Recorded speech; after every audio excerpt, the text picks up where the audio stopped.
with that. Pastor, anything else you want to share?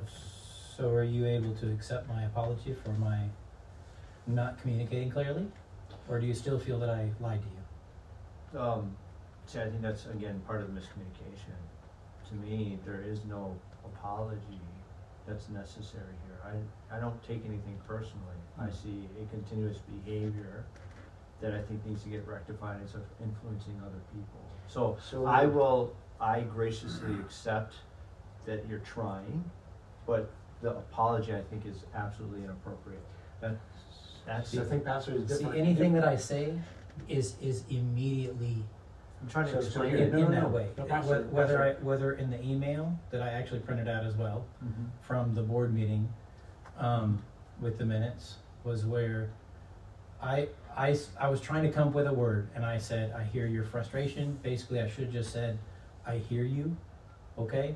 But I said, I hear your frustration, let and then me you turned back reframe this that whole for you. thing about that. Let me reframe that for you. Yeah. So, what I'm saying is, I we think your need to intent's not right. continue beyond this. It needs to actually draw something to a conclusion, being able to go So forward. Let me reframe that for Because you. others in the church and leadership and elders expect us to have, coming out of this, something specific. Yeah, so let me reframe that for you. I would say, if I were you, I would ask my brother Matt to help me see my blind side.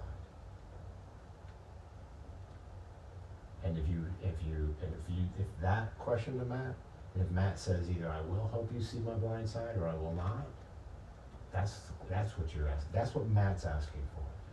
Matt's looking for, do you see your blind side?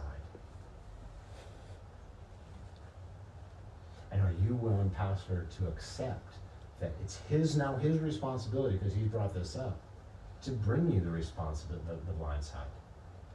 And it's our pastor, it's our responsibility. This man's a new man in the faith of Christ. Not knowledge with his relationship with Jesus Christ, but new to this church and what gifts he brings. It's our responsibility to help him learn and grow of how he has influence on the church around him, and how does he then take the issue? Because the next issue might be with me.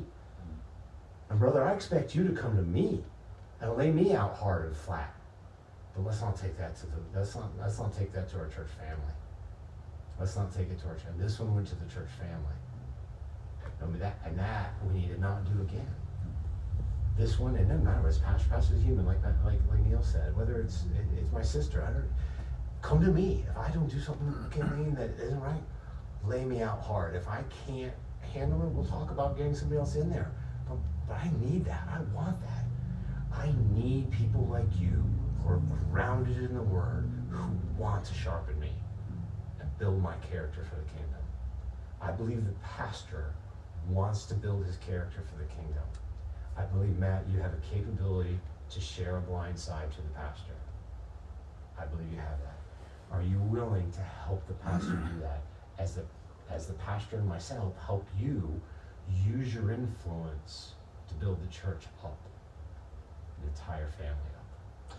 It's interesting how you and this wasn't intentional, I don't think, at your point, but you asked him to say it. And then when he didn't say it, then you asked me to now basically answer what he was supposed to say. Fair point. But I have to say this because that's the behavior. I don't know how you do it. I don't know some He's sort got of a blind eye Jedi too. some sort of Jedi voodoo there. But that's exactly what happens. It always somehow gets shifted. That's what I'm trying to point out. What just happened is like the board meetings all the time. Well, I mean, you're at most of the board meetings, right? I mean, is that not how you describe what just happened there? What just happened? Okay. He asked. I'm not going to go back. You made your point. Okay. Yeah. So you made your point. In all transparency, yes, I'm willing to do whatever. But I've reached the point where I don't think I'm the right one to handle it anymore. Okay. That's fair comment. more. So now I have to wrestle with the fact, like, I already checked out of this church.